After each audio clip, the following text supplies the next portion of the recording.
Hello everyone, welcome to my channel. Today we continue our journey through the Great Qin Empire, focusing on Qin Shanggong. After the disaster of Haojing, King Yu of Zhou was killed.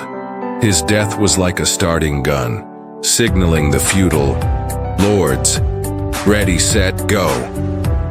With the Zhou king dead, the feudal lords immediately began a new race, a race to seize control over the Zhou royal authority.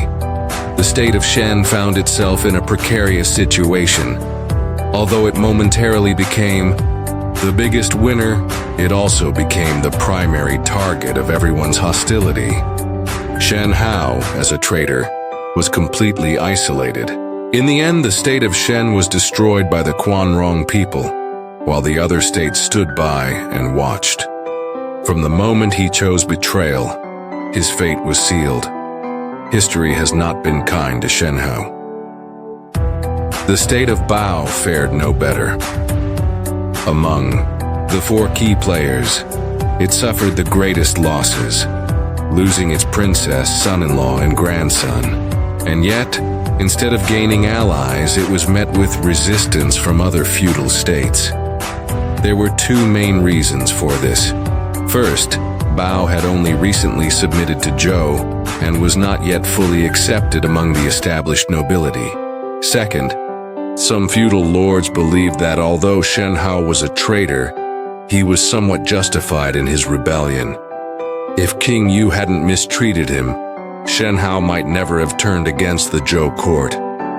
And what started this whole mess? A dispute over who would be the crown prince. Essentially, this was a war triggered by palace infighting. In the end, Bao became the scapegoat of Shen Hou's rebellion. 5.5 centuries later, the state of Bao was finally wiped out by the rising state of Chu, with no other feudal lords offering aid. Surprisingly, the real winners were two states that hadn't been leading the race, Zheng and Guo. The ruler of Zheng, who was also King Yu's uncle, perished in the chaos. His son, Zheng Wugong, took over. The first thing he did was track down King Yu's eldest son, who was also Shen Hou's grandson, and take him under his control. Zheng Wugong brought him to Xinjiang and declared him the new king of Zhou, King Ping. Guo, on the other hand, was a step too late. They had no chance of capturing King Yu's son. After all, their own ruler, Guo Shifu, had also died in the war, and the country was too busy fighting over succession. However, Guo still reacted quickly. Before King Ping could be officially enthroned, they preemptively crowned King Yu's uncle as the new ruler, naming him King Shai. And just like that, the Zhou dynasty suddenly had two kings, King Ping, supported by Zheng, and King Zi, backed by Guo. The entire kingdom plunged into chaos. Meanwhile, the invading Quanrong were still wreaking havoc across the Zhou heartland. So what role did the Qin state play in this great turmoil, known in history as the Disaster of Haojing? Historical records vary, offering conflicting accounts. To understand Qin's role, we first need to establish its location at the time. Records state that the Qin people lived in Guangqiu, which is believed to be near present-day Tianshui, Gansu. This means Qin was not situated near the Zhou court, but was instead deep within Xirong territory, west of the San Pass, in an area fiercely contested with the Quanrong. It's important to note that although the Xirong and Quanrong occupied overlapping regions, they were not the same people. Many Xirong were actually displaced Central Plains inhabitants who had migrated westward over generations. As a result, the Xirong and Qin people supported each other. However, the Qin and the Quanrong were bitter enemies, constantly locked in deadly conflicts.